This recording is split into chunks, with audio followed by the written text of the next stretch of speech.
This conference will now be recorded. And we're ready to proceed.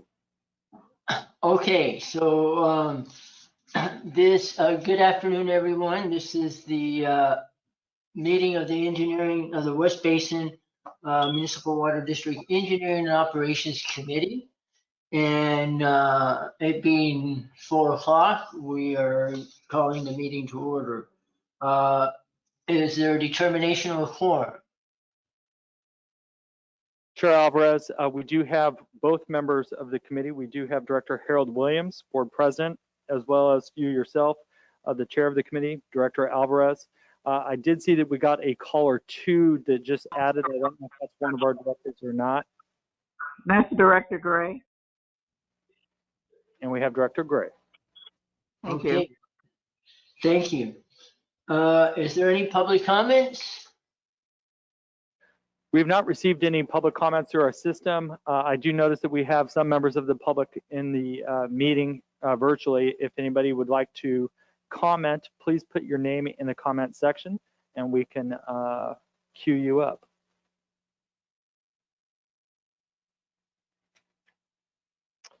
And Director Alvarez, it's my understanding that Director Scott Houston also just joined us. Great. Yes, I'm here. Thanks. Okay, seeing there's no public comments, how about presentations? I don't think we have any today, or do we? We have no presentations. All right, then we'll go to the action calendar. And the first item is a report on the sale of the Brewer DeSalter water extraction well. So EJ, if you could take that and make a presentation, please. Will do. Thank you very much, Chairman Alvarez, members of the committee and board. This item is an action item related to the sale of the Brewer DeSalter water extraction well. As most of you know, West Basin Municipal Water District, at the earliest part of this year, did formulate an ad hoc committee consisting of 2 directors, Director Alvarez as well as Director Houston, to work on the disposition of the assets that include the Brewer DeSalter facility as well as the Brewer DeSalter extraction well. Through ongoing discussions, the ad hoc committee has been meeting regularly, in fact, every week, with an internal meeting here at the office, as then in addition to meetings with the Water Replenishment District and other stakeholders. So as this process has moved forward, West Basin Municipal Water District did extend an offer to sell the extraction well to the Water Replenishment District on June 7th of 2021.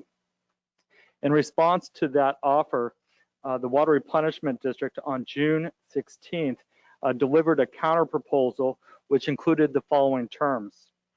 They recommended the purchase price be $1.5 million for the Brewer DeSalter extraction well.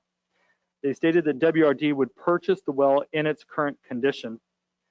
Further, they stated that the Water Replenishment District will make all necessary arrangements with the City of Torrance and California Water Service Company for access to the property and use of the well. And lastly, the Water Replenishment District will not be responsible for removal of any Brewer DeSalter facilities as part of the agreement. After receiving their counter proposal, West Basin staff did reach out to the Water Replenishment District to begin working on the potential aspects of this agreement. This agreement and the sale of the extraction well was discussed as part of a property negotiation at a more recent board meeting. At the direction of the full board, West Basin staff did convey the intent to accept the Water Replenishment District's counter proposal of the sale of the extraction well for $1.5 million. As part of this effort, both staff from West Basin Municipal Water District as well as the Water Replenishment District have been negotiating as far as a work plan as far as moving this forward. We have all agreed that we would share records regarding the extraction well, including any information related to the past and recent rehabilitation work on the well. Further, we stated that we would schedule a site visit for the Water Replenishment District and consultants for the purpose of investigating the condition of the extraction well as well as video well testing. And lastly, we agreed that both parties would begin the process of preparing a sale and purchase agreement for the extraction well. This item is in relation to this. Staff's recommendation is that the board authorize the acting general manager to accept the Water Replenishment District of Southern California's counterproposal for the sale and purchase of the Brewer desalter extraction well in the amount of $1.5 million and negotiate a sales agreement. In addition to this, Mr. Chairman, again, the ad hoc committee has been working regularly on this effort. There is actually a meeting scheduled tomorrow for the ad hoc committee, though it's my understanding that the directors from the Water Replenishment District are not available. So we are working as to the potential of that meeting and where it'll go. And lastly, additional correspondence has been exchanged between the Water Replenishment District. We are in the process now of scheduling a three-party meeting with Cal Water Service Company, specifically their point of contact, Dan Armendariz, to begin the process of working for West Basin Municipal Water District to cease its existing relationship as far as the operation and the lease on the land for the Brewer desalter, but for also the Water Replenishment District to enter into a new agreement with Cal Water Service Company. So I did want to highlight that because that is more recent activity. So with that, Chairman Alvarez, that concludes staff's report. If you'd like, I can reread the staff recommendation. Why don't you go ahead and do that, and then we'll have a discussion. Staff recommends that the board authorize the acting general manager to accept the Water Replenishment District of Southern California's counterproposal for the sale and purchase of the Brewer desalter extraction well in the amount of $1.5 million and negotiate a sales agreement. Okay, thank you.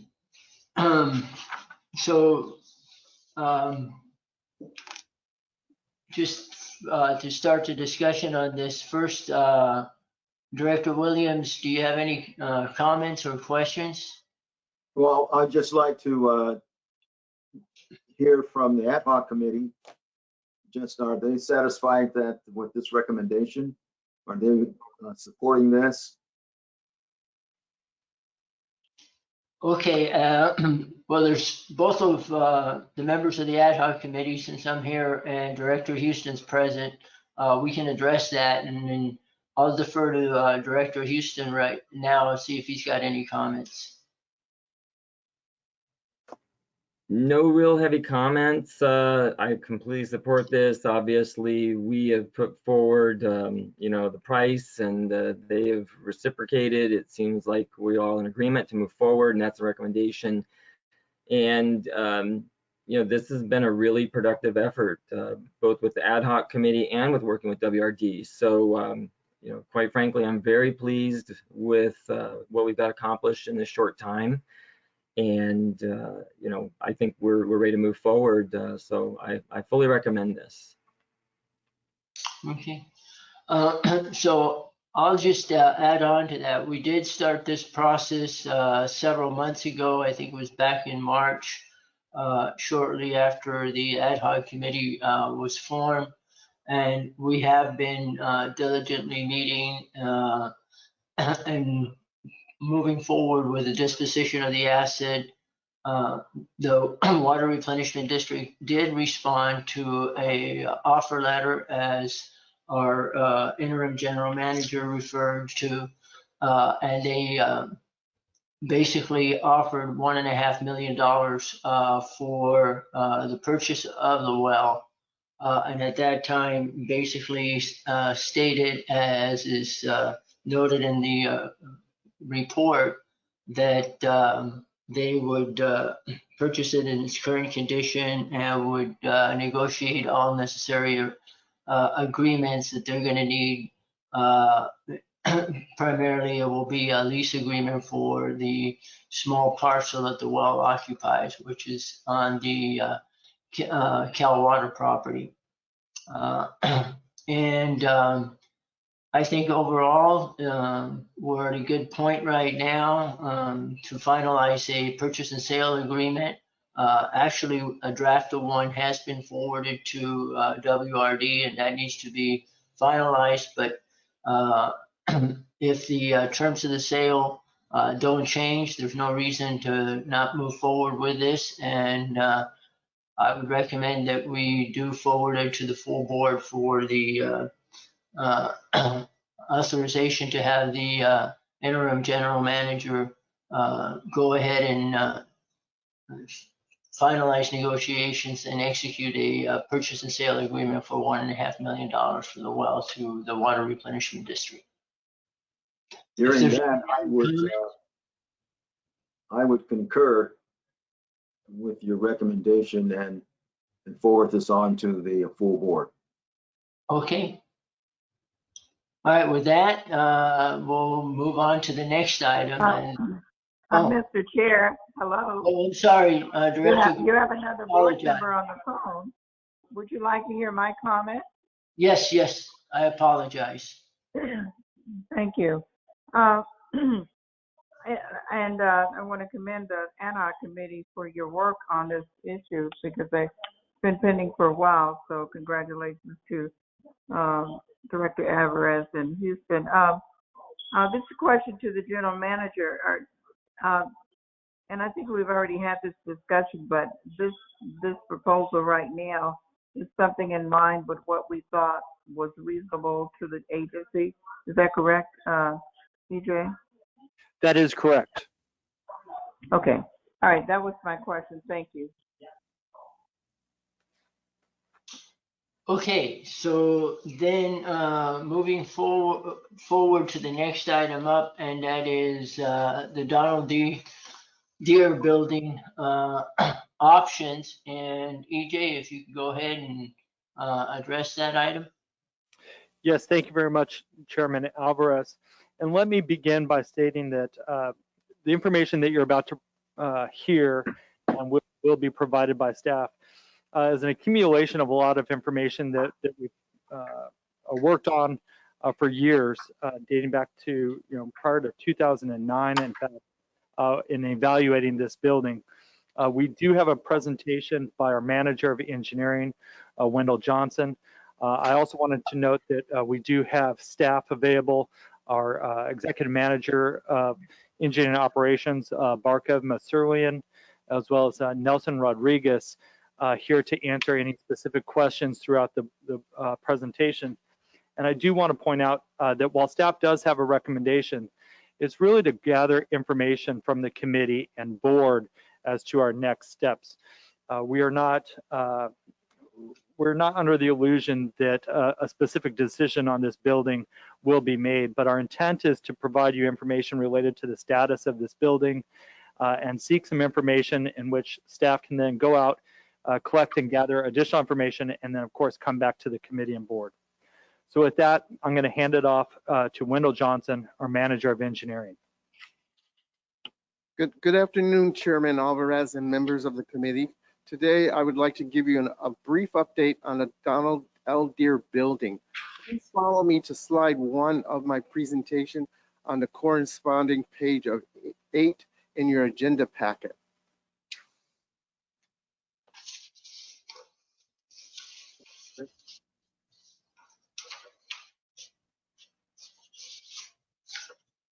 Can everyone hear me clearly? Yes. I can. Okay. That's something coming over. We couldn't hear myself inside the room here. Over a number of years, West Basin Board of Directors has authorized multiple valuations of the Donald L. Deere building headquarters building, DLD building, including a 2017 preliminary design report for its comprehensive renovation. Staff has also performed multiple market analysis to evaluate relocation options and considering the needs of the DLD building improvement. It is recommended that the Board of Directors direct staff to either pursue relocation options or proceed with the renovation of the building. This presentation is designed is a design tool to help inform the board to make a very informative decision. Could you please turn to your next slide? Before you is a graphic presentation of the steps that we have taken over the years, okay, and the timeline. Back in June of 2017, an architectural group was brought on, and the architectural group completed the PDR, or preliminary design report, in September of 2017. A presentation was made of the PDR to the board in October of 2017. In June of 2018, a competitive market analysis was conducted of the DLD building, determining its worth was about $7.2 million. In July of that same year, 2018, a structural analysis of the DLD building was complete, and these findings were presented to senior staff in November of 2018. In July of 2019, an update was made to the comparative market analysis of the building, and this was presented to the board, this board and the E&O committee in October of 2019. Next slide, please. A little history on the building. The building was built between 1981 and 1982, and originally it was built for the Food Employers Council, a trade union. West Basin and Central Basin occupied the building between 1990 and 2006. Renovations were made in 1991, and it became West Basin's headquarters in 2006. Additional renovations were made in 2011. There were no permit records of any of the work that has been done in the building since it was actually built, but that's not saying that permits were not pulled on the building. It could have been at a different office other than Carson, and sometimes with a paper permit system, these permits can get lost. And for the references, we examined, the reports themselves examined as-built documents from the building and dated from 1982, a structural evaluation done in 2009, a roofing report done in 2013, and this group of reports with IDS group, the office assessment and the structural evaluation, were completed in 2017 and 2018 respectively. In addition, last year, in 2018, an initial evaluation was conducted of the elevators in the building. Next slide, please. For the basis of this report, and the next slide, please. For the basis of this report and the evaluation were based on the 2016 California Building Code. Okay, and realizing that this building was built over 40 years ago, and it was most likely before California had a building code itself. California didn't have a building code until 1989, and this was either the UBC or code 76 or 79. A lot of things have changed when it comes to regulations and building a safe building. So just because it's not in compliance with a 40-year-old code, but with a current code, and it was built 40 years ago, isn't really that out of the extraordinary. Okay, in addition to that, the California Building Code now has a Title 24 section, which evaluates the energy use of a building and other environmental factors. Some of these environmental factors are like natural light, natural ventilation, air being drawn into the building in the evening, as well as your lighting. Next slide, please. So the areas of the main areas of these reports, they evaluated the space planning. It took a look at the boardroom. It took a look at public space, how the public flows through the building. It looked at the office space, access to the building, and the controlled access to the building, meaning when someone enters the building, what spaces can they actually go into. It also evaluated the condition of the air conditioning system, as well as the air ducting and the controls that control the building environment. Next slide, please. In addition to that, it took a look at the plumbing, the condition of the plumbing, the condition of the fire system, the number of smoke detectors on each floor, the number of heat detectors within the crawl spaces of the building, along with how these systems were controlled.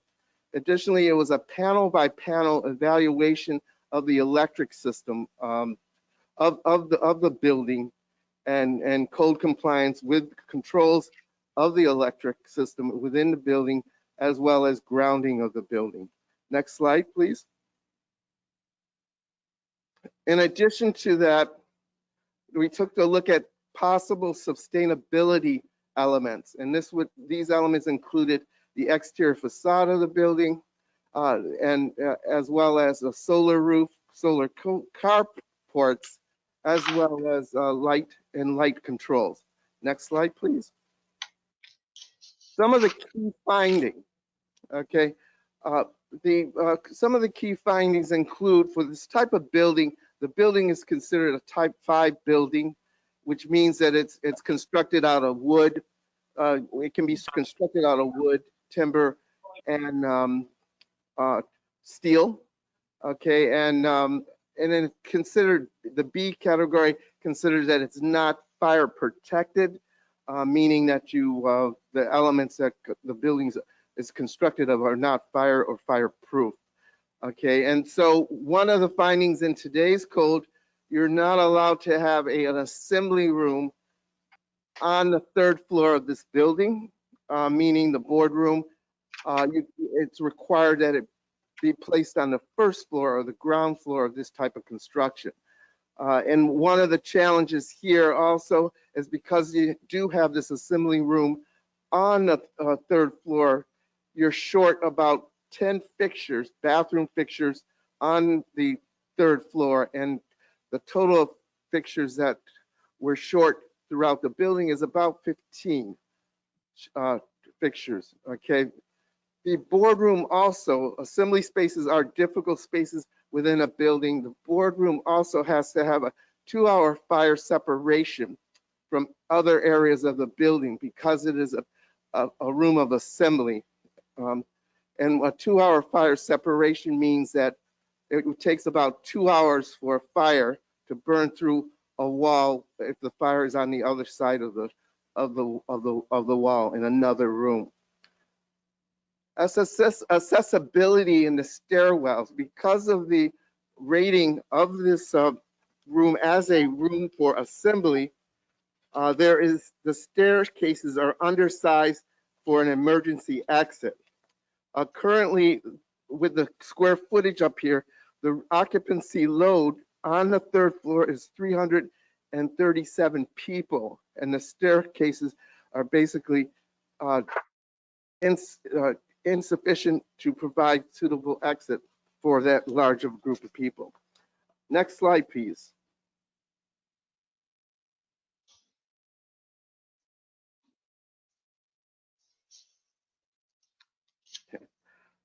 The evaluation of the heating, ventilation, and air conditioning system are known as the HVAC system. It's about 20 years old, and it's at near its end of its useful life. The ducting within the building needs to be replaced.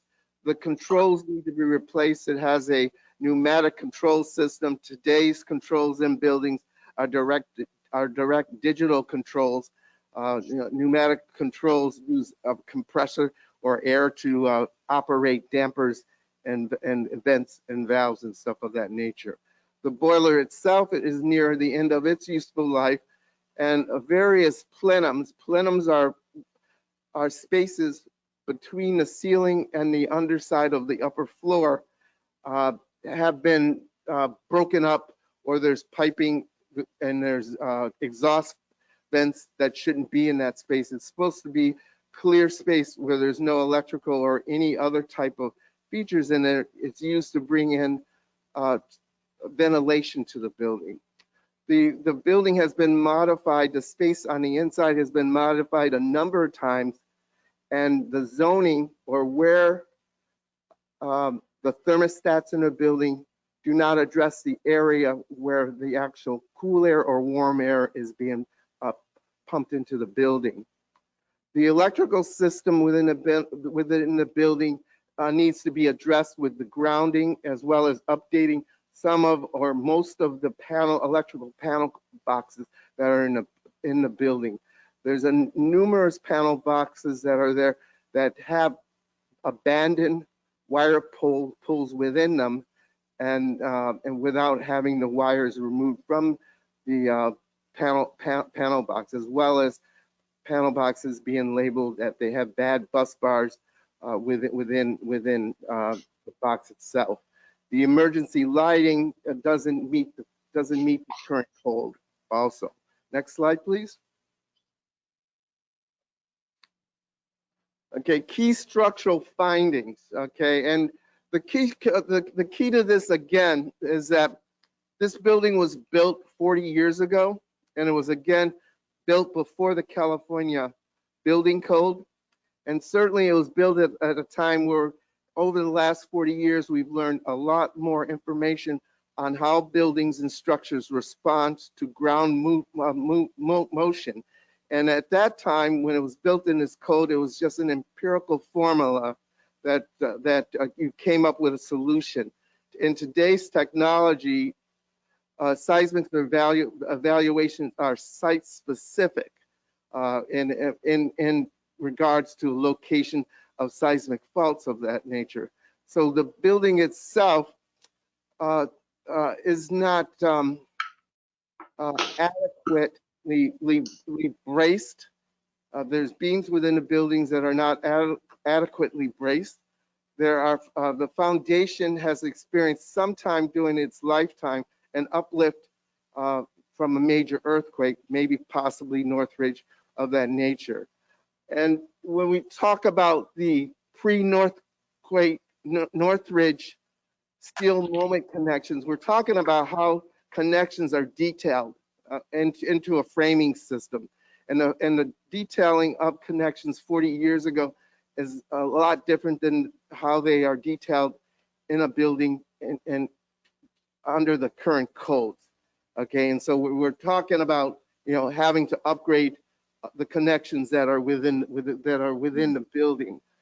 Also, one of the things that when they're doing seismic design to a building, they're looking at the flexibility of the building. Okay, and the flexibility of the building, they would like the flexibility of the building to be kind of uniform. So one element of the building or beam or column isn't more flexible than the other, because if one of the elements is more flexible than the other, then it has a tendency, the more flexible element tends to sustain more damage than the more rigid element. And this was kind of discovered within the analysis of the building. Additionally, there's elements in the building which are called collectors. And this takes your forces that are introduced into the building because of ground shaking, and it provides a load path to the foundation. And in a lot of cases, these connectors were not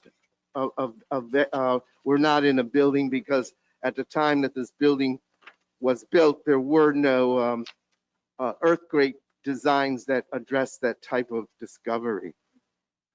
And this is a schematic of some of the fixes that they're looking at. And this is throughout the building from the foundation. It's a checklist, what is known as a checklist issue, meaning that there's a whole series of checklists that you go down when you design a building today versus what you did 40 years ago. And one of the checklists is like, for example, no isolated footings. Okay, and in this instance, the type of repairs that need to be done is that on the third floor, there's 6 locations that need this lateral bracing that's within the beam. There's 8 locations within a foundation that needs to have a grade beam put together. There's 68 connections throughout the buildings that need to be addressed so that the connection follows the detail that is shown in this diagram.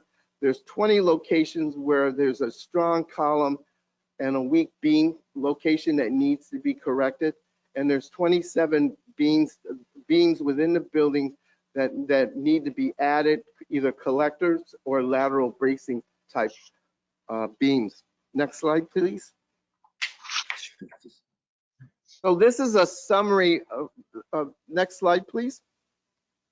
This is a summary of cost to bring the building to do a comprehensive renovation of the building. These individual costs cannot be viewed as a la carte, simply because this is a cost. These are individual costs if they were all done collectively. Because if you take a look at, if you were to do the seismic or the structural deficiency improvement, half of the cost is restoration of the surface that's being disturbed. For instance, when I'm talking about doing these type of connections at 60 locations, 68 locations, you're going to be disturbing your walls, you're going to be removing your finishes, you're going to be removing the ceiling, and then you're going to have to put those back in places. In most cases, the actual repair is less than the cost of restoration, and the cost of restoration is almost twice the price of the repair.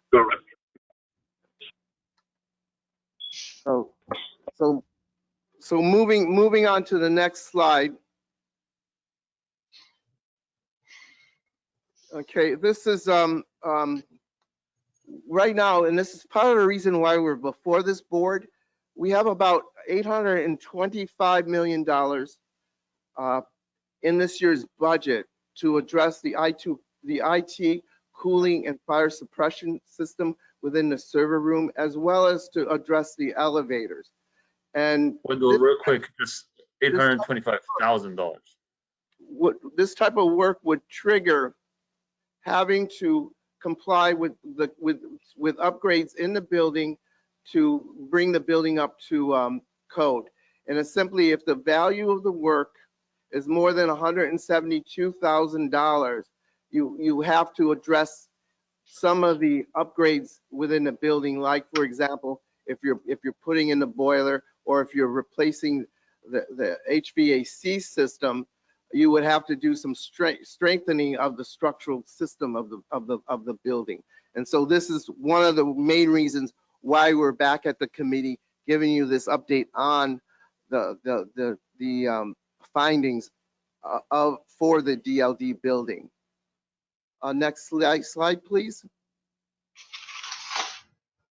This is a summary of costs comparisons, and we're saying here that a rough order of estimate for the renovation of the DLD building would cost you about $14.5 million. To purchase or to build a new building in El Segundo or somewhere within the district service area would cost you about $34 million for the acquisition of the land, as well as building the building.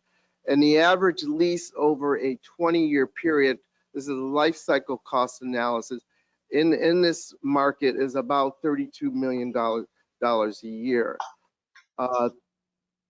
The reports also, one of the findings in the report says that if you were to turn around and sell the DLD building and to use the proceeds to build or to purchase another building, you would have about $1.8 million worth of code compliance upgrades that would have to be done in the building before the building could be sold for its current occupancy use. So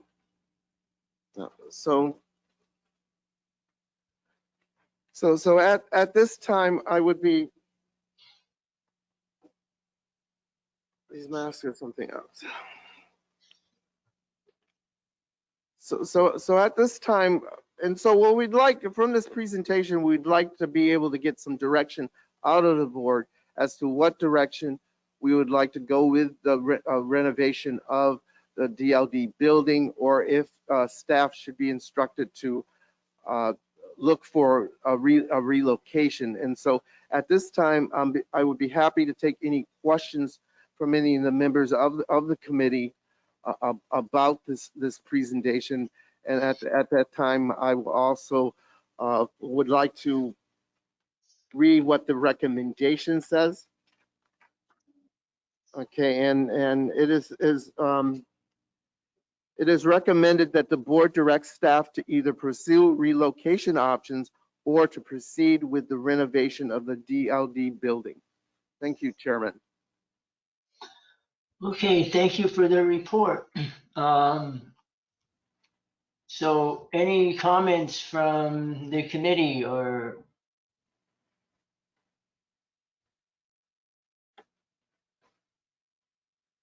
Chairman Alvarez, if I could just add one thing.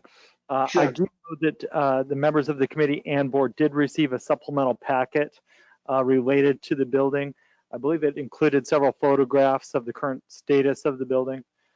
Similarly, and this might have been after that packet was produced, we do have some work, I think, going on the roof as the air conditioning on one side of the building did go out earlier this week. So we're doing a little bit of work there. But again, I just want to remind you that staff understands that this is a very complex issue.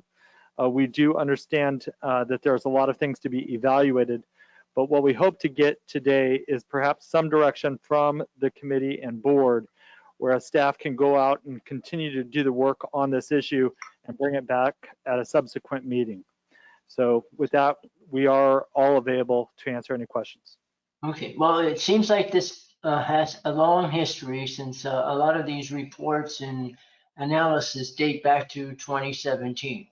Yeah, So it's, nothing here is new that hasn't been discussed in the past. But it's always good to bring things to the attention of everyone so that at least we're aware of it and can keep moving along.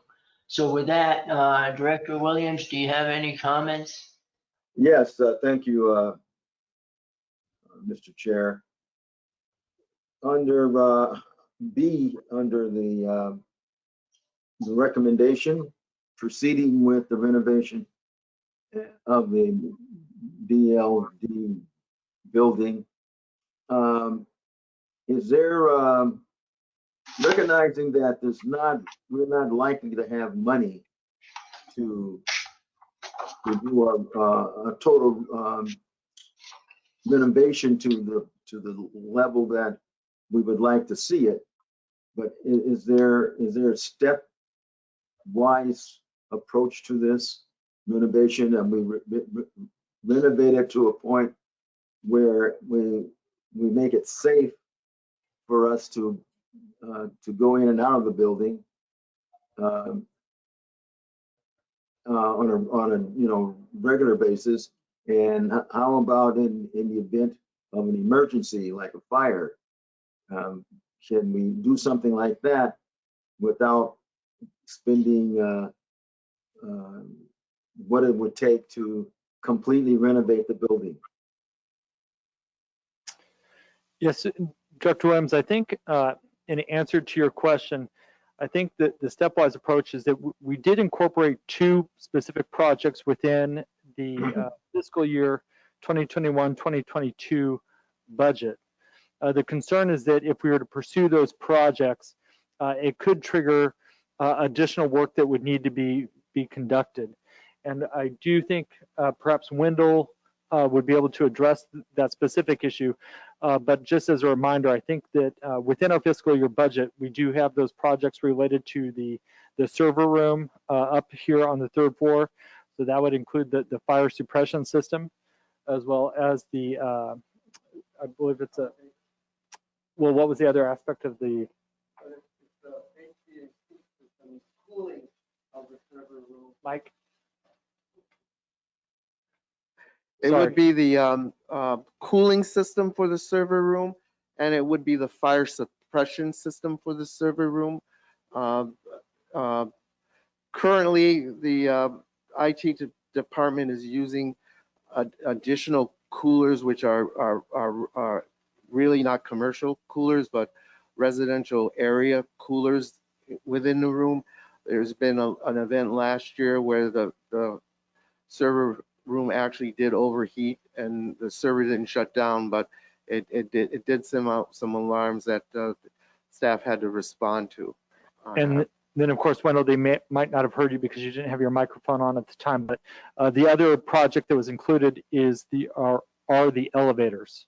The elevators they have approximately $160,000 price tag to the elevators, and the elevators essentially the controls within the elevator. This manufacturer is no longer around. It was purchased by another international elevator company.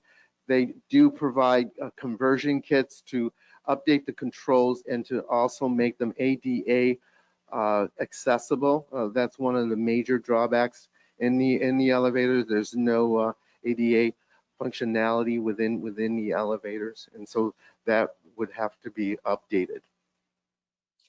Well, what I would like to see is what it would cost, because we can't leave. I mean, we can't leave the building and go and get a new building until we can build a building or buy one. So we're gonna have to stay here until that happens. So what do we have to spend to stay in the building and for everyone to be safe until we find the final solution? If I may chime in, EJ, good afternoon, board members. So just to be clear on your question, your great question, President Williams, about the stepwise approach. So we have a couple of projects that we included in the capital budget, the elevator and the server room. And the concern is, not the concern, but also the expectation that any alteration to the building as part of these two projects or any other projects that we do to the building, if there's an alteration or modification that would require a permit, the permitting process will necessitate us to comply with the current codes. And therefore that would likely trigger us to do a lot of structural improvements, including potentially moving the boardroom to the first floor and doing some other modifications to it. So while there's an $800,000 project that we had estimated, the consequences of the permitting consequences and the inspections would trigger potentially the structural improvements, which could go anywhere between $2.6 to $3.2 million. And therefore, while you could try to do it step by step, there's consequences to it that will trigger some more spending and expenditures on the building. Well, we're not going to get around spending. So in order for the building to be safe for our employees and for our visitors, we're going to have to do something. So what I'm looking at is we're going to have to, how much money are we going to have to spend to have safety for our employees and minimize our liability in the case that someone comes here and get hurt. So how much? So in that item B, proceeding with the renovation of the building, how are you? If we can put that slide back again that shows the dollar values, the breakdown of the renovation.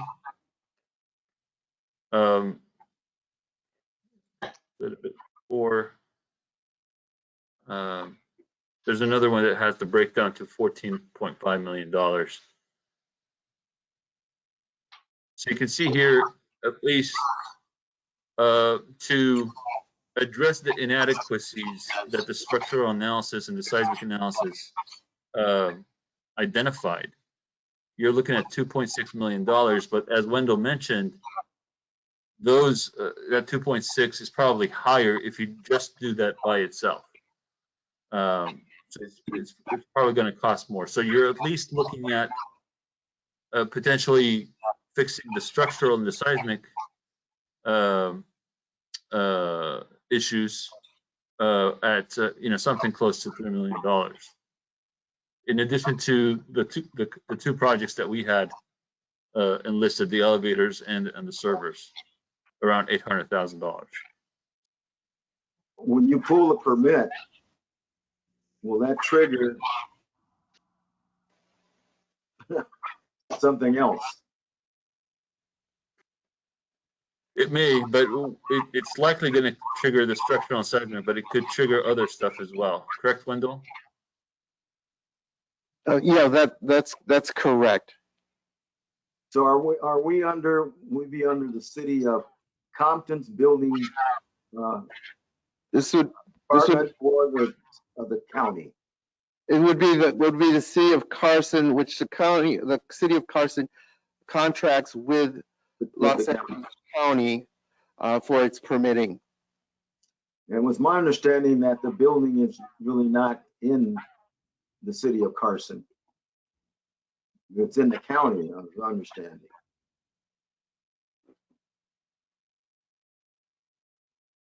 But anyway, you can check on that.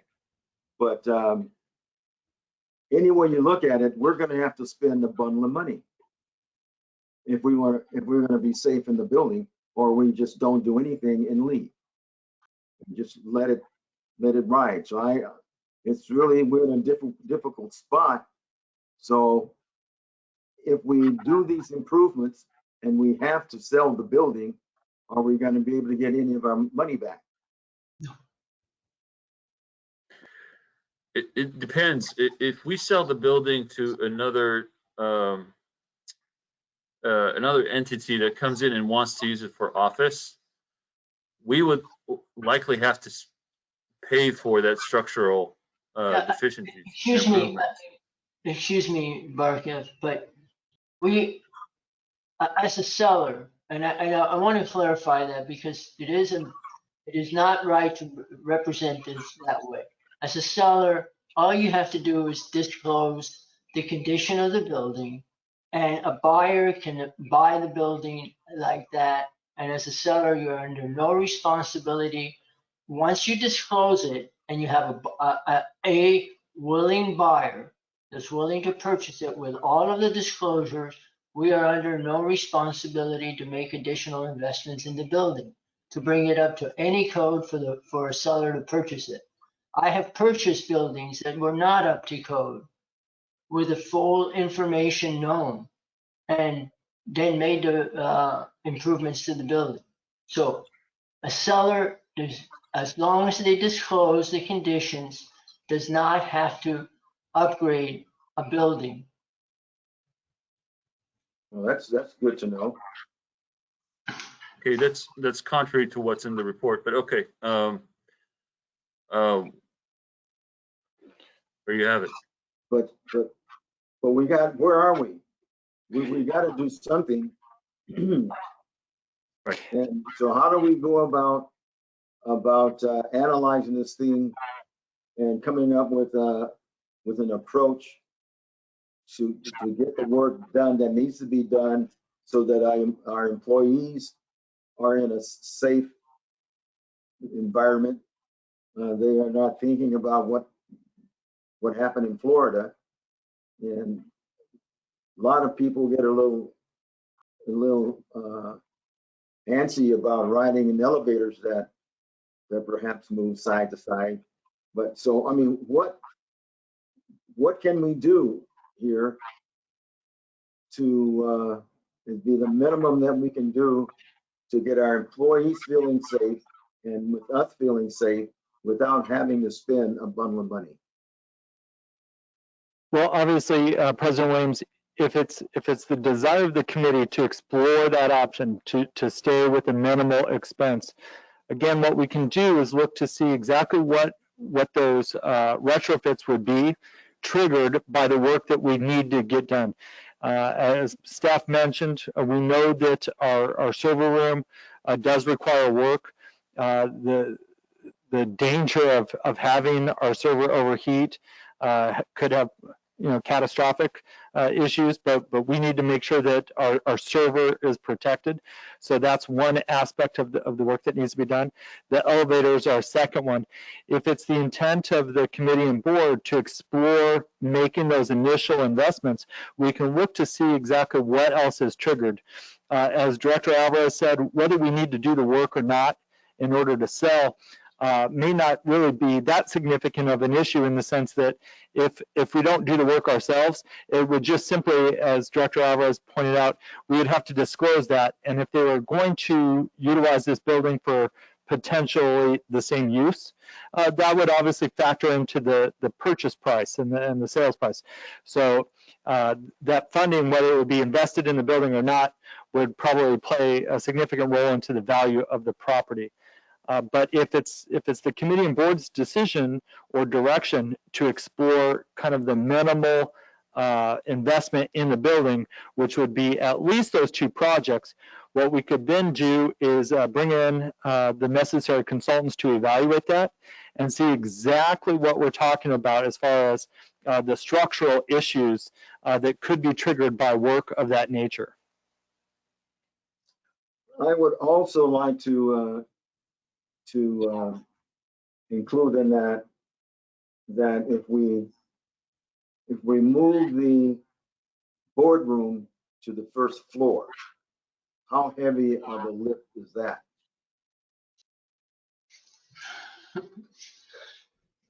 I think, from staff's perspective, and we do have the previous presentations that explored that option.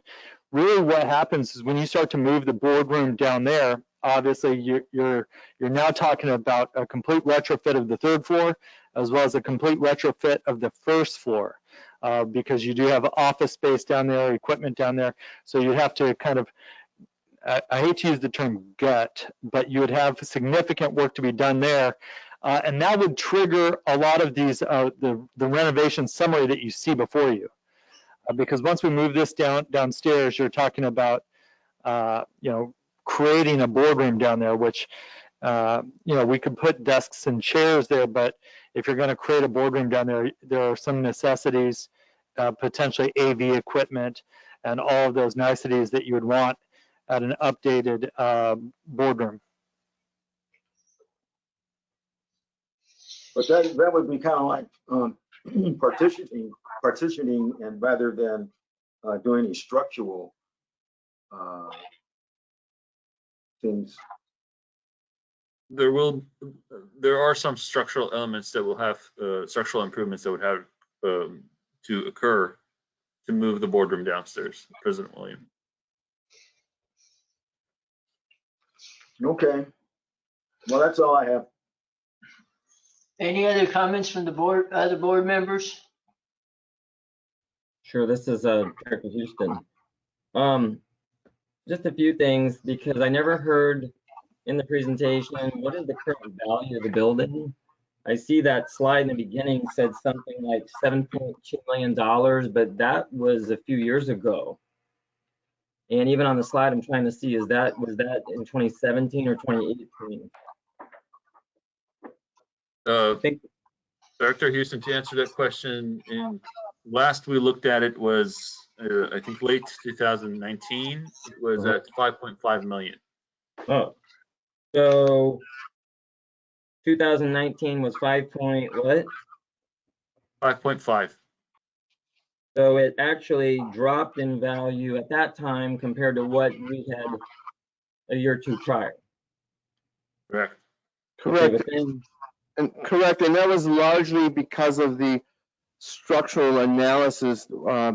It dropped about $2 million in value because you had $2 million worth of improvements that were necessary, that were disclosed to the assessor. okay, now that's really very, very good to know. And again, that was 2019. This is 2021, and the market keeps moving around. Let me look at, I want to look at a couple of these slides really quick. I guess the best one's probably that cost and real estate summary slide. I think it was page 22. You guys will put that there.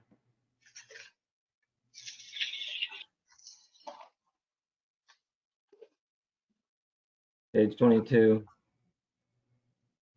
There we go. Thank you. So, yeah, the building with it's worth 5.5 million or 6 million, whatever it is. It's you know. But then you've got here. I mean, if I'm understanding, you said code compliance. I guess is that just the bare minimum, or what was previously said was if we wanted to sell it, although we don't have to necessarily do that to sell it, but is the code compliance $1.8 million just to get it into some sort of, you know, code stability, right? Is that what you're telling us? Right. Okay, because I mean, it's almost $2 million and it's only worth 5 something, give or take. Some questions I have are, so the renovation of the DLD building, $14.5 million, obviously that's just outlandish. I don't think anybody would ever look at doing that for a building that's only worth 5 million bucks. But what I don't understand is how much space do we really need? Because when I see these numbers here, buying a new building or building a new building for $34 million, which also seems astronomical, as well as just leasing a space for up to 32 million for 20 years. But how much space do we need? We don't have a lot of employees. We don't need huge amount of office space. So what is this trying to show us versus what we really need? Director Houston, that's a great question, and it's something that we've discussed. Obviously, we've seen kind of the analysis that we've obtained in the past. Really, depending on the direction from the committee and board, I really do think that a needs analysis would be required. You know, coming off of the COVID-19 pandemic, we've learned that, you know, alternative work schedules are a potential possibility. There are several other agencies that are already implementing those for the future. And so there's opportunities for us to downsize our footprint. In addition to that, as was discussed with President Williams' questions related to the boardroom, there are opportunities to mix and match West Basin's office building needs, as well as the opportunity to utilize the Water Education Center and the space at the ECL. So if we wanted to co-locate or closely locate, you could utilize that space for a potential boardroom.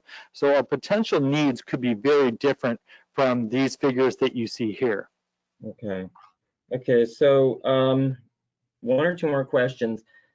So again, here what kills me is this building is not worth that much money, and yet it really is a money pit if we were to do work on it. Here would be my other question, and you probably don't know the answer to this right now, but how much would it cost just to demo the building on the site and keep the property? I mean, how much would it cost to demo that building? We would need to look at that option. That's one option that we have not explored. Okay. And the other thing, and I liked what Director Alvarez did mention personally. I mean, you could look at like here's sell this thing as is, because whoever buys that property, if that's where we go, they're probably going to gut it or they're going to demo it themselves. I mean, I'm assuming it seems like it just needs so much work. It's exorbitantly expensive dealing with. So my last thing on this though, when I see these numbers, purchasing a building or leasing space, they just seem way out of what we need. I could see we only have, you know, what is it, 50 or less employees. I mean, you know, you obviously could lease a floor or a partial floor in many an office building in the region. You know, we'd have to decide, do we need to buy a building or not, you know, or something. But I just think that we need to look at this in a way that is very cost effective. Only like for crying out loud, people, when they start a new business, you know, they're using WeWork, they're using other spaces. So, and they don't have nearly the budgets we have as they start and ramp up. So you know, I could never be in favor of these astronomical costs. It really kills me that this building has gotten to the point it's at. And so here we are trying to make these terrible choices. So, you know, I'm not in favor right now of doing anything until we understand some more information. But at the same time, I think we really have to understand, like, how much space do we need?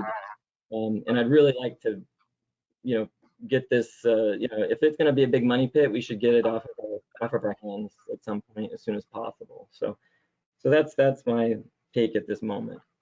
Thank you. Okay, thank you, Director Houston. If anybody else would like to make a comment? I've got a question. Does anybody know what the square footage of the building is?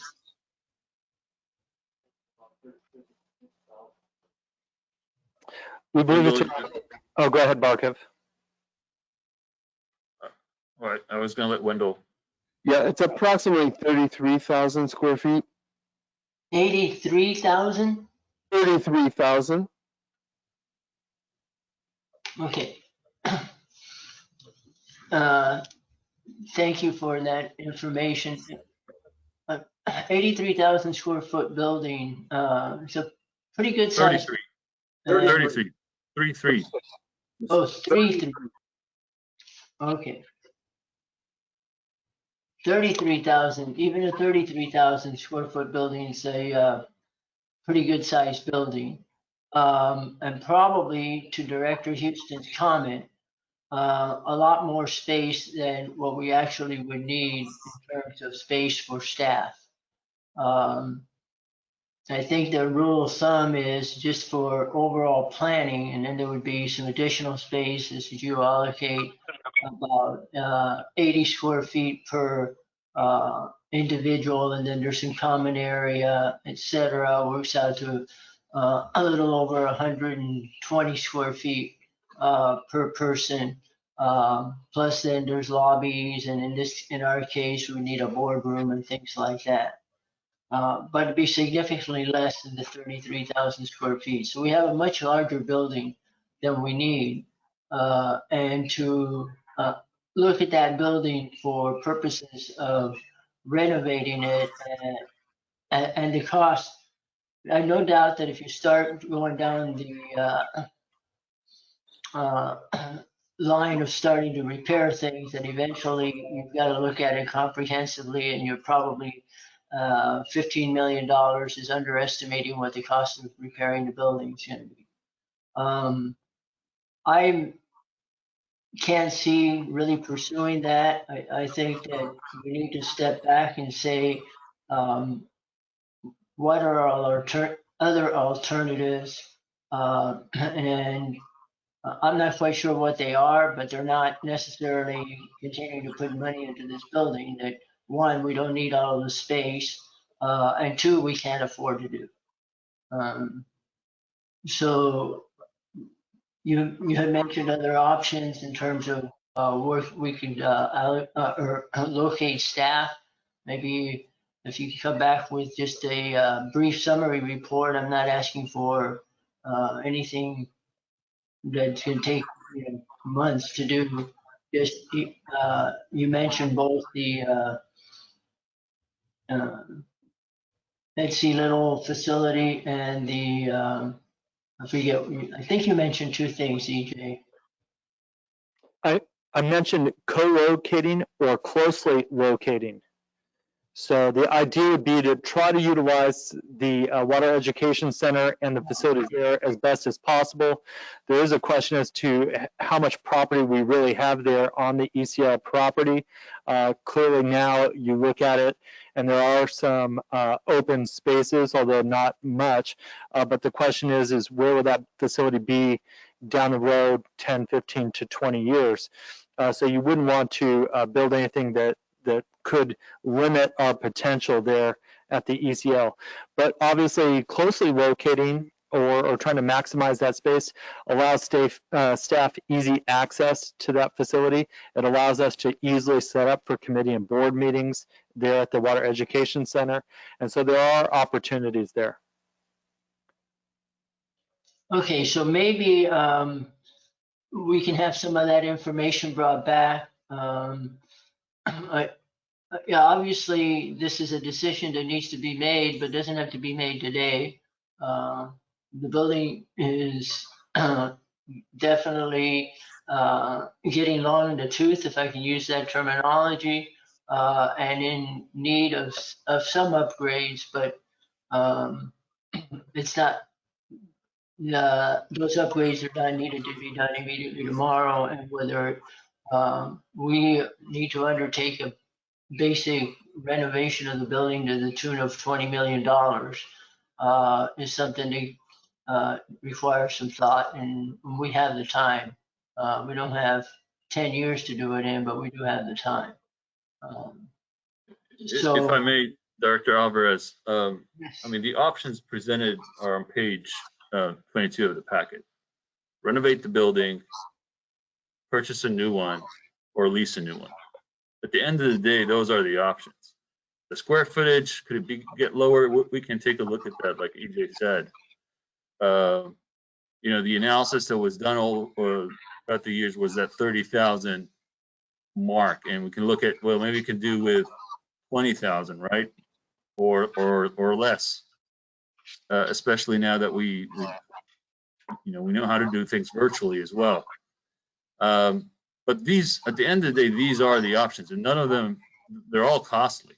And so even if we were to use a portion, let's say we use the Water Education Center for board meetings, and get the square footage even lower, the costs are, and maybe decisions don't have to be made right now, but there are improvements that we need to know whether we proceed with them or not, sooner than later, for the improvements. There are other improvements that we touched on a little bit here today, but also in the packet, maintenance type of improvements, plumbing related, the boiler system, other type of improvements that this building needs. So we, from staff's perspective, we want to hopefully get to a point where we're either proceeding with these improvements or we're not.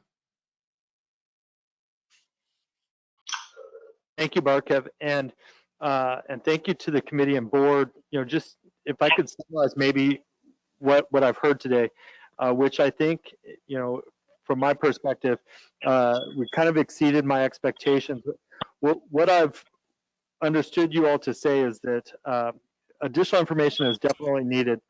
Looking at the cost of items of consideration, including a renovation, purchase, or average lease, it's really about identifying what our specific needs are, which are probably less than this building, which could provide potential savings.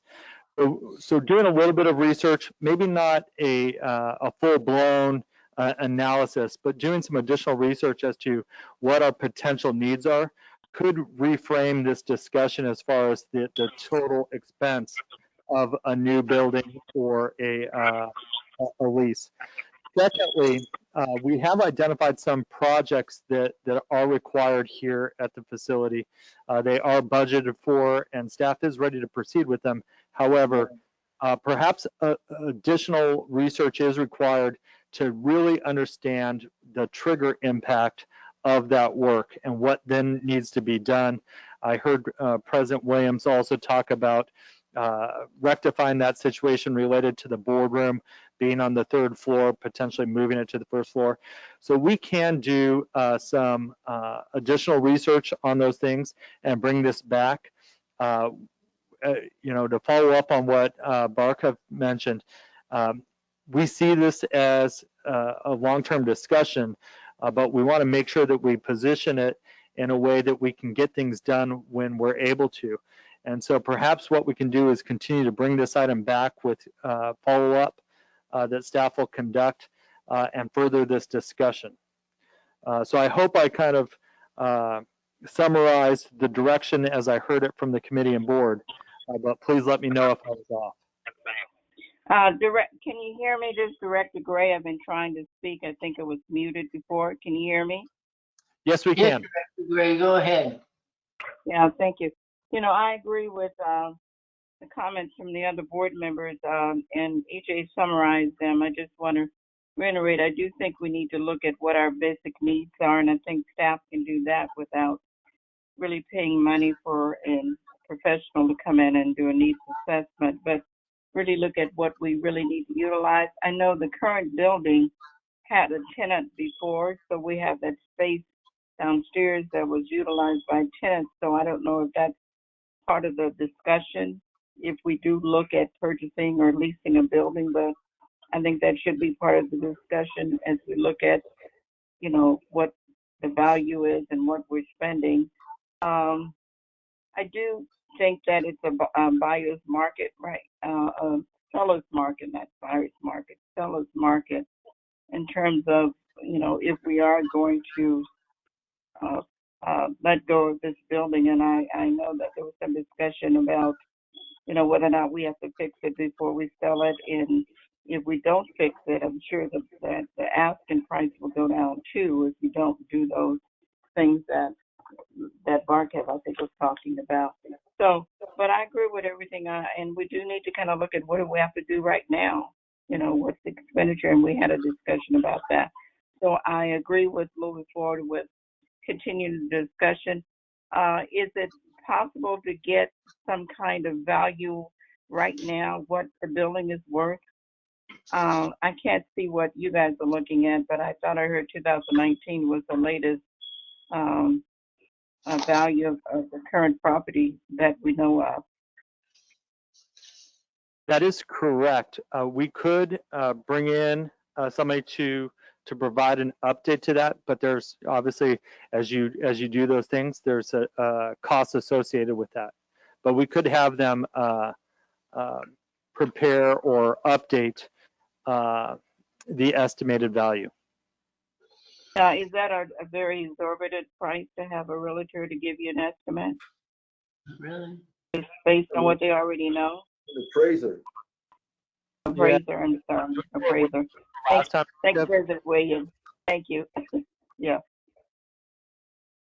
EJ? Barkev, do you know what we paid last time?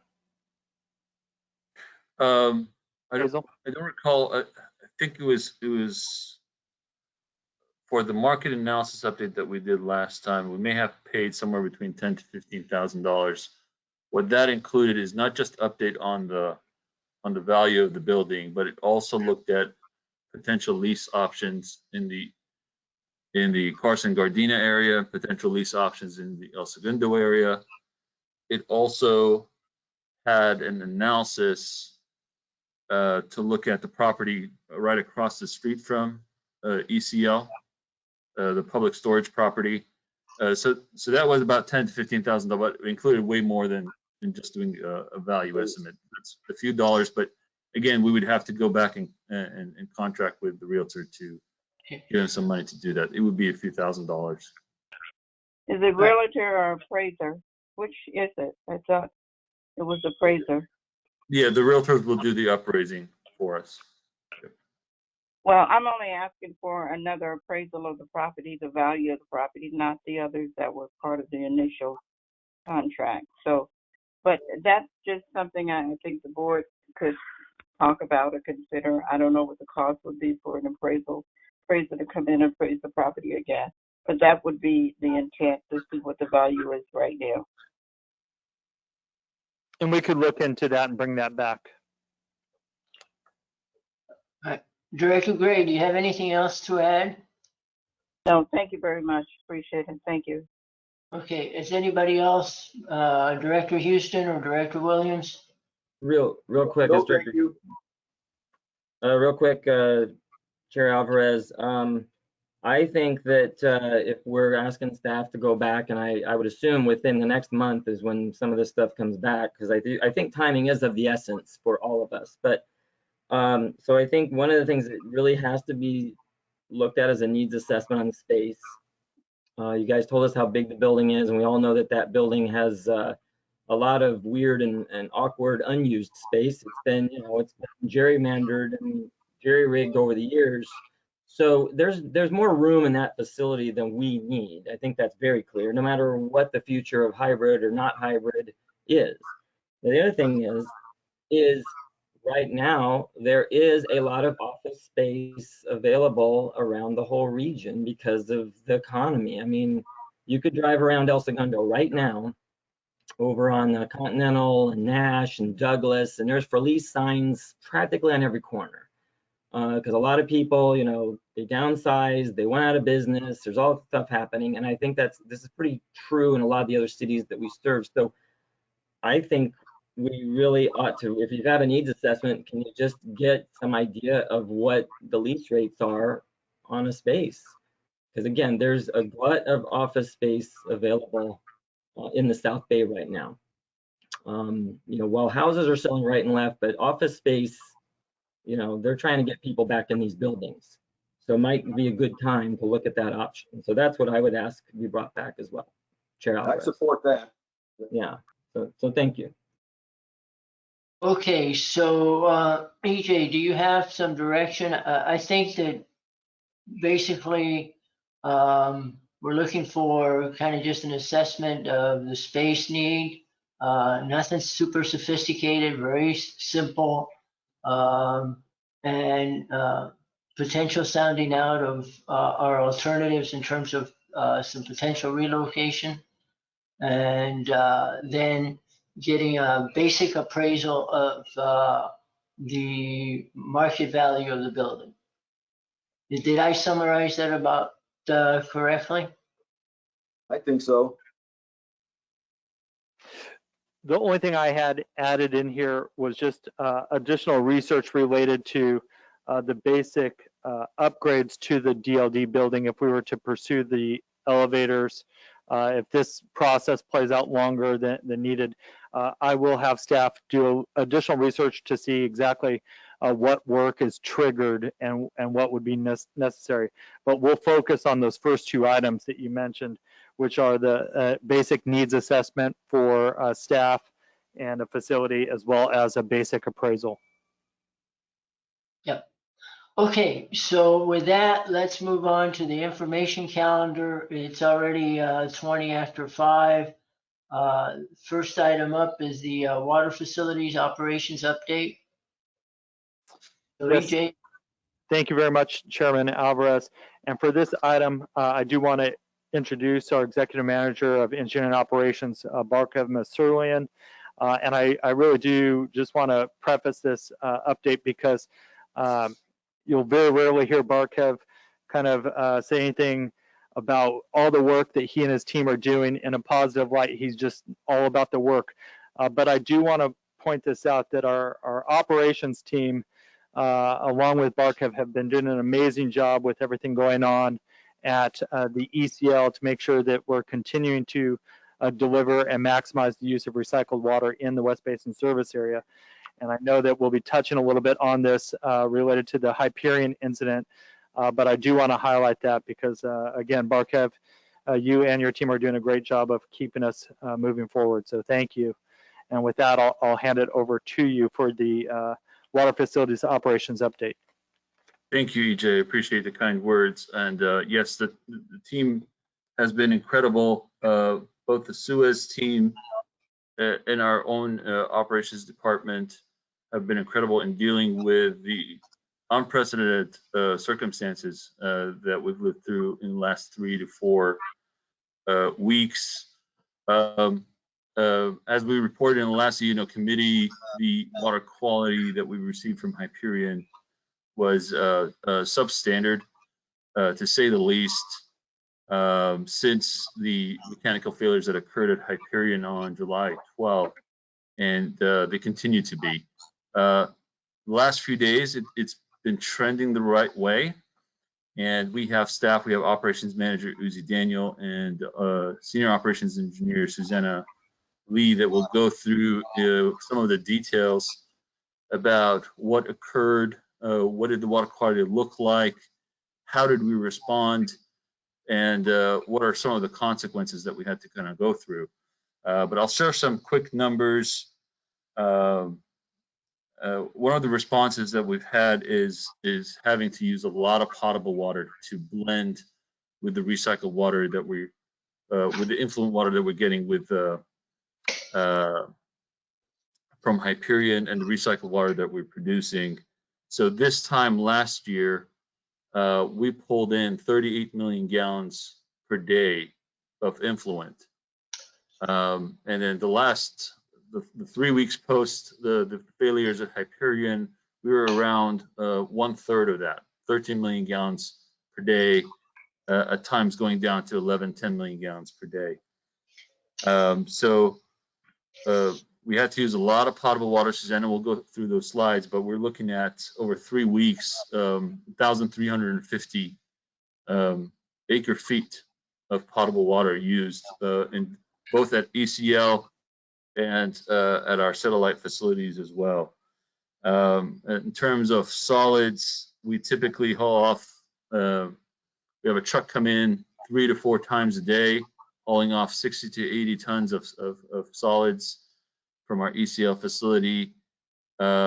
Despite the fact that we went down to 1/3 of the supply from the influent, we had trucks coming in 6 times a day, hauling off something to the tune of 120 tons of solids out of the ECL facility. So I'll hand things over to Susanna to talk about a little bit more about the details, and we'll be happy to answer any questions that the board may have afterwards.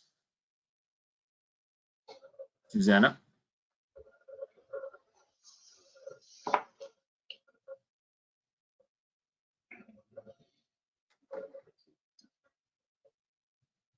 Afternoon, Chairman Alvarez and member of the board. Can you hear me okay? Yes, we can. Well, thank you, EJ and Barkat, for the introductions. And as you heard, that we have had a very challenging month, and we'll go through those slides and just see all the responses that efforts that Suez and West Basin have done so far. So if you can find a copy of the memo beginning on page 24, and then the copy of the presentations begin on page 32 of the packet. So I'll go ahead and move on to slide 2, which is page 33 of the packet. So here is our typical influent turbidity slide, and just to remind the group that our normal turbidity coming into the facility is normally averaging around 12.5. As you can see to the right side of the slide, we've been hitting more than 50 NTU coming into the plant. And as we see on the bottom, this represents the effluent water from the filters, and it has exceeded our permit requirement, turbidity permit requirement. I'm gonna move on to the next page just to dial into the July turbidity value a little bit more. These data is from phase 5 influent turbidity meter, which is calibrated to 150 NTU maximum 150 NTU. So you can see right before the upset, we just came out from what we call a water quality event, which was around 20 NTU. At that time, that was considered really bad for us. But as you can see that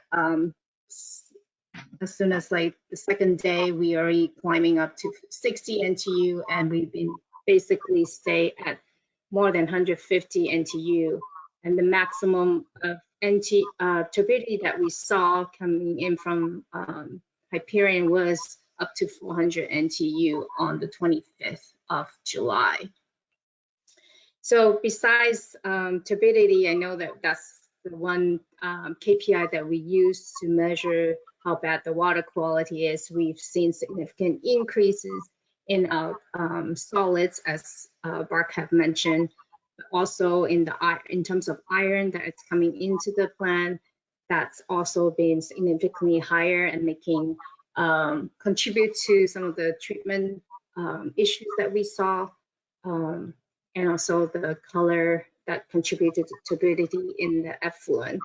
So with these water quality, it's really have been a challenge and putting a lot of stresses in all the equipment around our plant. As you're all aware that our plant is designed to treat secondary effluent from Hyperion. And basically, we've been treating almost primary effluent from Hyperion. So we'll be monitoring our equipment closely in the months following when this event is over, because we know that the solids handling equipment that you heard probably last month in rehab, that those equipment has been working extra hard, nonstop, and require a lot of maintenance that put into it constantly this past month.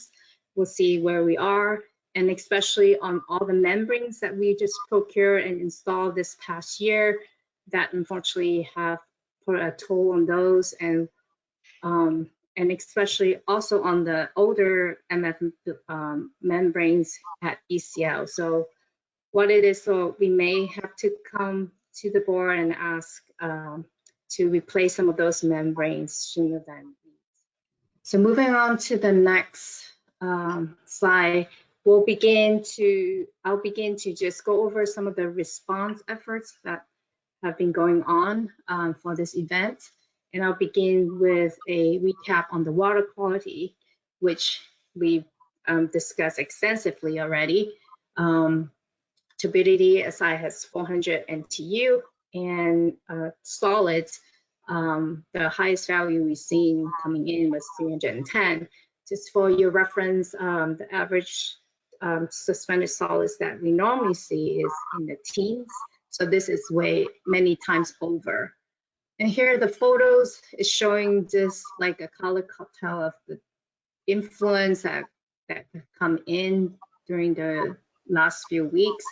You can see it began with clear, and then all the way here to the right is the maximum, well, the worst water quality that came into the plant, thick and dark and black. The next page, on page 36 of your packet, here are just some of the photos around at our plant, and just showcasing you the water quality in a grander scale and what the equipment had to deal with this past few weeks. We've seen influence with lots of foam, and you can see the dark and black color from the ozone contact basin here. And here on the bottom, middle of the bottom photo is just letting you see how much solids that the pre-treatment clarifier had to handle. Moving on to slide 36, I'm just going to go over some of the adjustment that we have done on the recycled water productions. So as you are aware that we have reduced the amount of water that's taken in from Hyperion, but in addition, that is really due to the shutdown of the recycled water supplying to the barrier. We have confirmed that the county has been injecting approximately 10 million gallons of potable water into the barrier this last few weeks. So all of those will be was potable water that went into the barrier rather than recycled water. In addition, for the disinfected tertiary product, we had to supplement potable water to help blend down the water quality to help us to mitigate any issue there. And in addition to that, because of that July 25th slug of really bad water, we had also asked a refinery to reduce the recycled water demand. And where it is feasible and necessary, we also had to supplement the treatment product lines with potable water, including Chevron boiler feed, as well as Marathon boiler feed water, as well as Torrance boiler feed. And for Chevron nitrify, it was switched over to completely potable water on the 30th. So this is the next few slides shows the percent potable water use during the course of last 4 weeks that Arpep just mentioned. So the purple area shows the total delivery to the system, and the blue shows the potable water that was used to supplement the delivery of water to customers.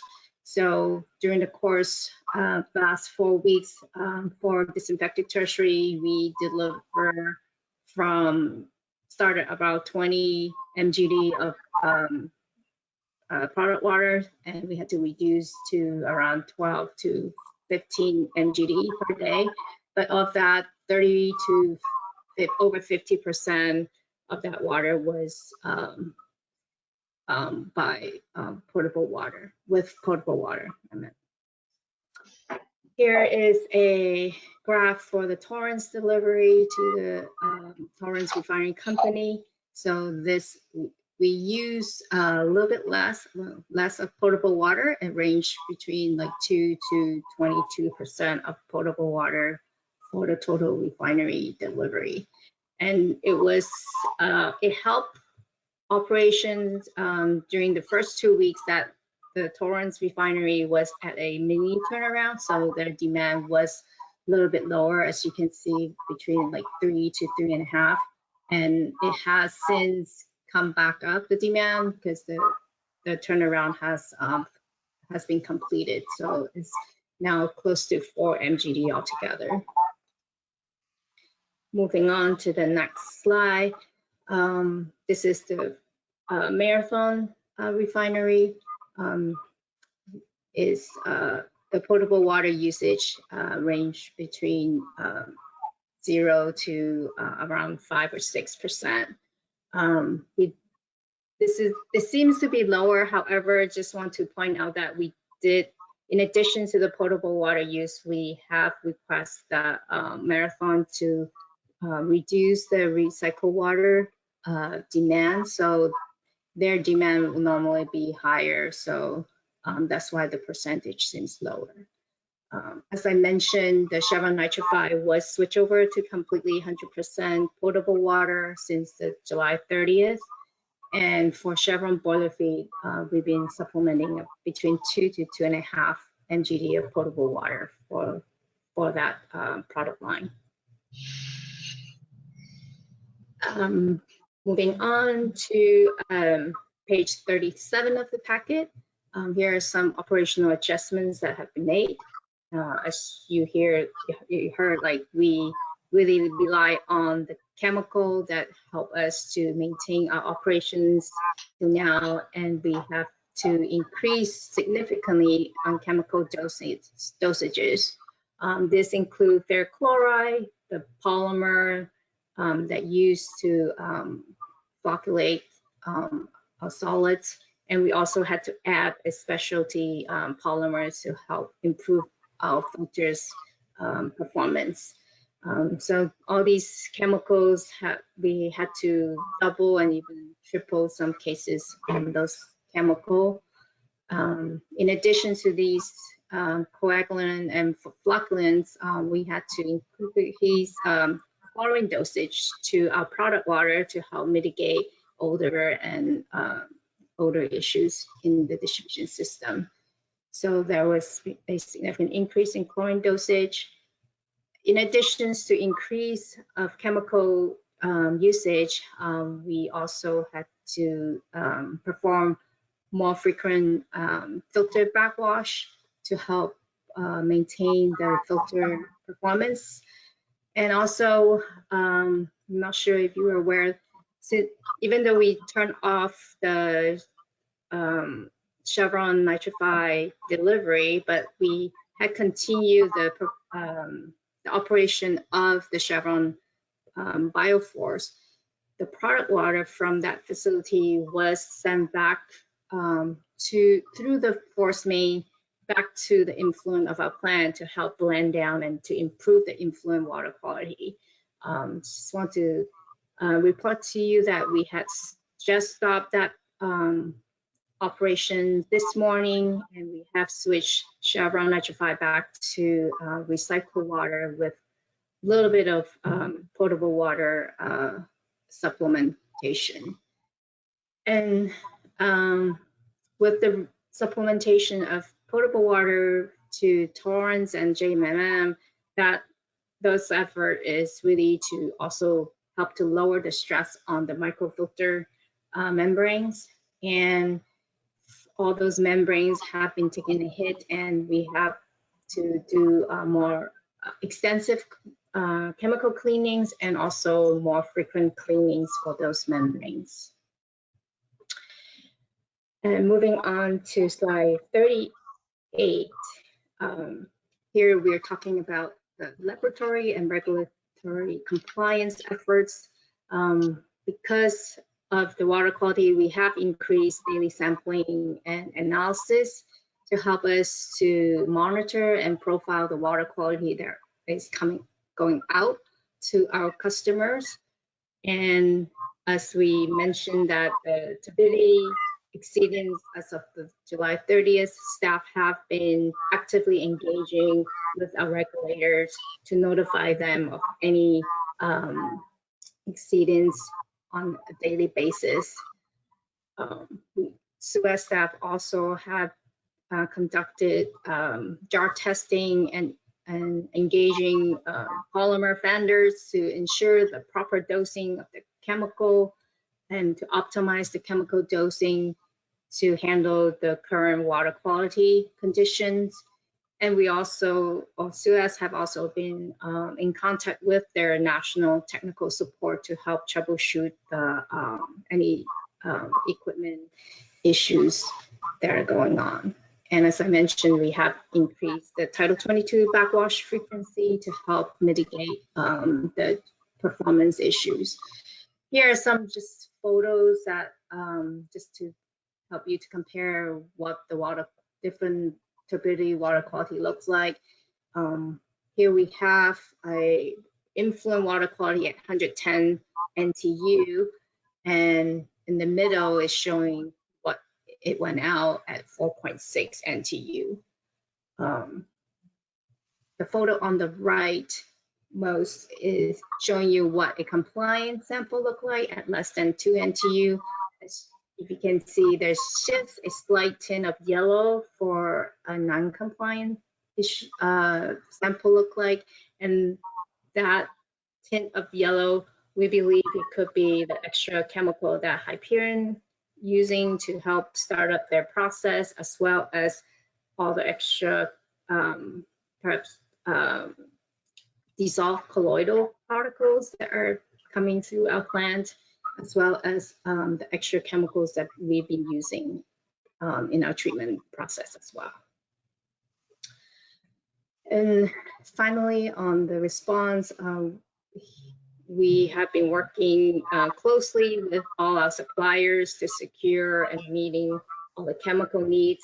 As I mentioned last month, that we are still in the force majeure period, that we are seeing chemical supply issues. And in addition to our much increased chemical dose, it has required our constant monitoring of deliveries, ensuring that we have the chemical that we need on a daily basis to make sure that we can have proper treatment at our facilities.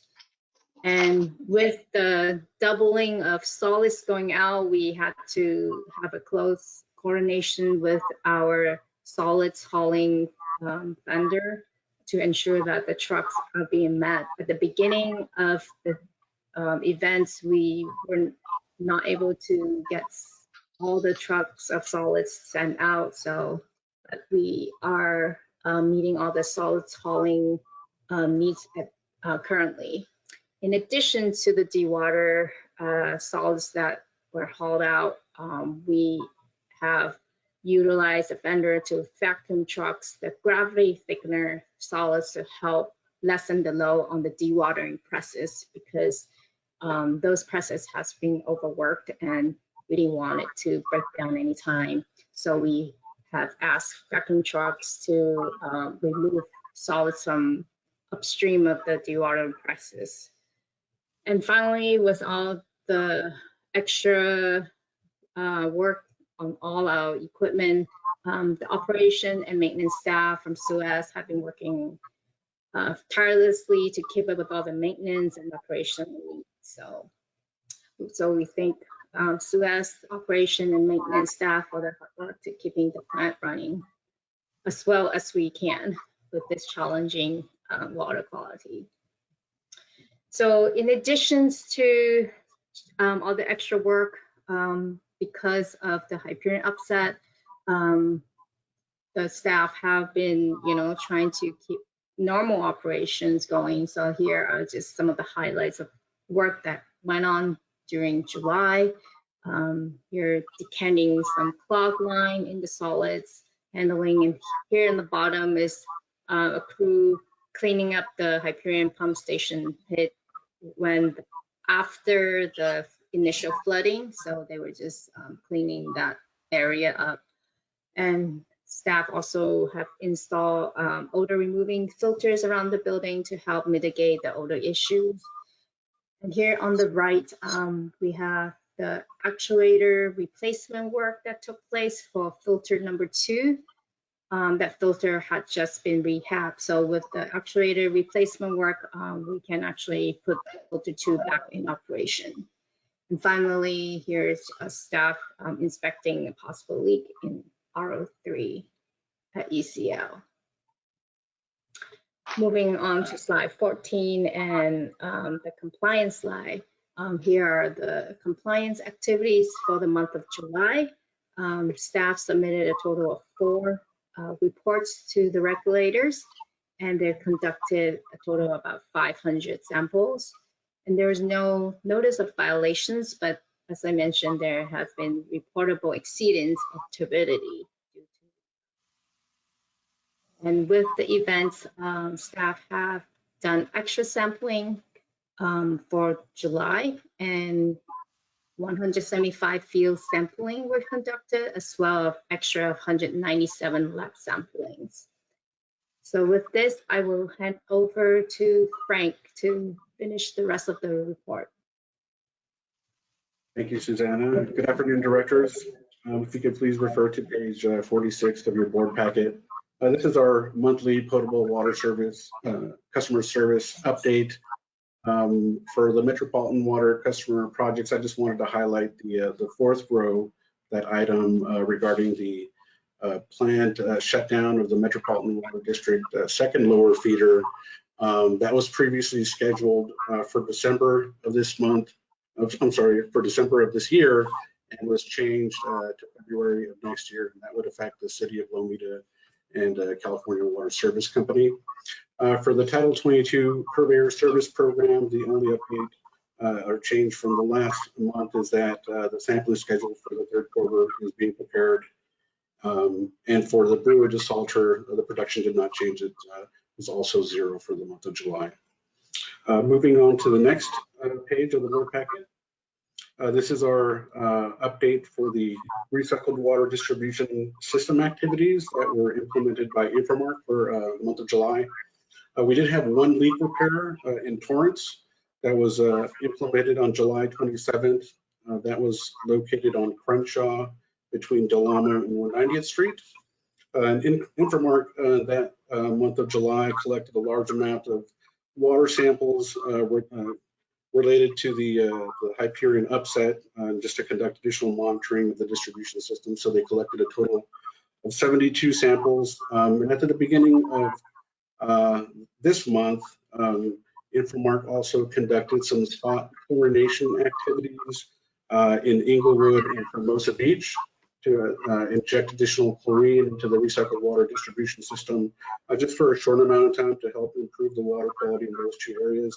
And so we have some photographs here at the bottom to show some of the sampling as well as the spot chlorinations on the right as well. In addition, Inframark also responded to 695 dig alerts in the month of July. Moving on to the next item, this is on page 48 of your board packet.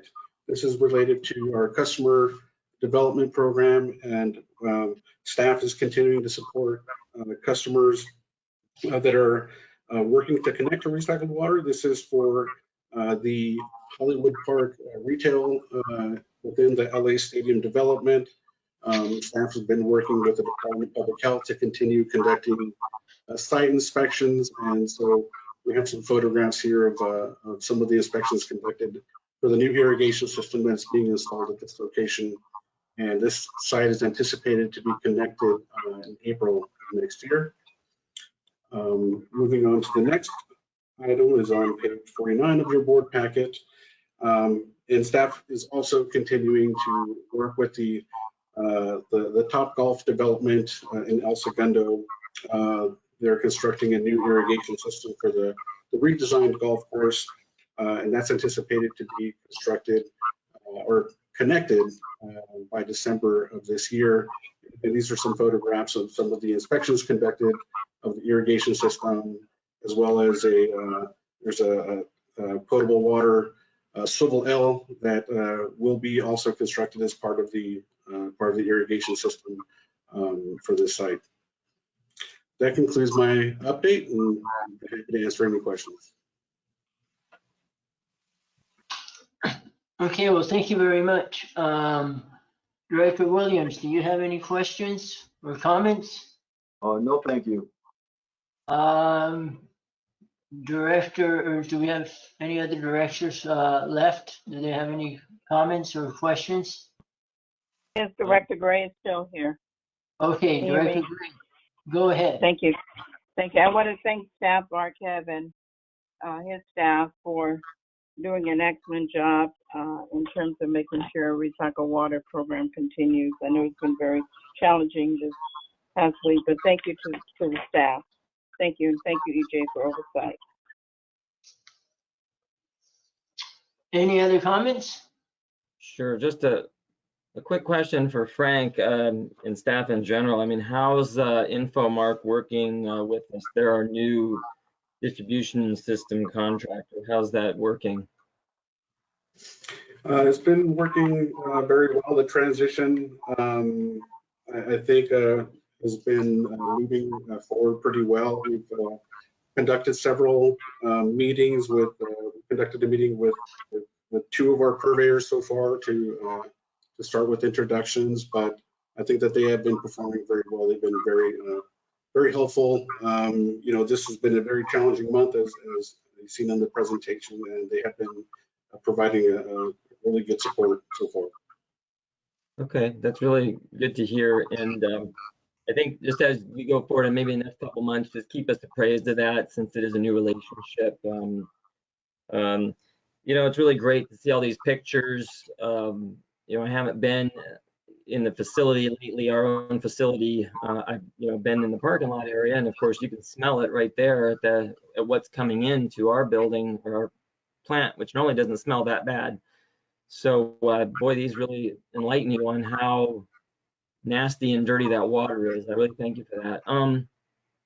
So this might be a question for future, but perhaps EJ, general manager, if we are at some point probably going to have another closed session or something just to get updates. I don't know if that's appropriate, but it seems like there's a lot of challenges that we may need to be appraised of at some point. We can definitely discuss that with legal counsel and bring an update at a later meeting. Okay, great. I think that might be good. And other than that, I'm glad to see so many projects going, and in the midst of everything else. So I know you guys are working real hard. This is definitely out of the ordinary. So I just want to say thank you for that, and just keep us posted. By the way, I did see that article that was in the LA Times today. EJ sent to us, and I thought it did good by West Basin to tell the story of what we're experiencing, because a lot of the residents in this area.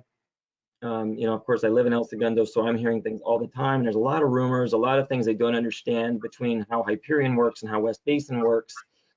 And I'm hoping a lot of those folks saw that article too, because here, our neighboring agency, it's impacting us heavily too, and we're all doing the best we can. So I'm glad that came out, and I think it did really well to explain the situation. So, I just want to mention that. I was really impressed with that article, and I think it was very fair for us to have our side put out there diplomatically. So thank you, staff. Thanks. Thank you. Okay, any other comments? All right, I have a question. It was a very good presentation on all of the extra work that we've had to take on as a result of the Hyperion issue. I'm assuming that all of the additional cost that's being incurred is being tracked. I would appreciate, and maybe it's going to take a little bit while longer because we're still in it, getting a report of how much this catastrophe has cost West Basin Municipal Water District. Good idea. Director Alvarez, with the committee's direction, the last committee, we are preparing daily reports to track how much water we're using, log what actions we're doing on a daily basis. And ultimately, when all the dust settles, we're going to be compiling those daily reports and putting together a hopefully comprehensive memo of what the potential costs are. Okay. And what about the permit violations? Yes, I mean that's certainly a result of all of this is that since July 30th, we've exceeded the turbidity limits. And Uzi, can you expand on that? Absolutely. We have exceeded some of the lower limits. A lot of times in our permits, they're based on drinking water standards. That's what regulators had specifically back when these were written. And so there can be different layers and levels. But we have been 100% in contact. We update the regulators daily. We had a call with them. They were actually very empathetic. And just like with drinking water, sometimes issues occur. They might issue notices, but right now the regulators are working with us. We have exceeded limits, but that doesn't necessarily mean it results in a violation. And as stated, when the dust settles, we'll be able to kind of regroup on this, submit a final report to the regulators, and come back to the board with an update on that. All right, thank you.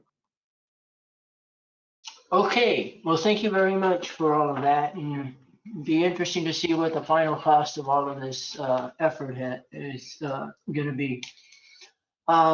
We have one other item left, and that is another information item, which is the capital improvement program update.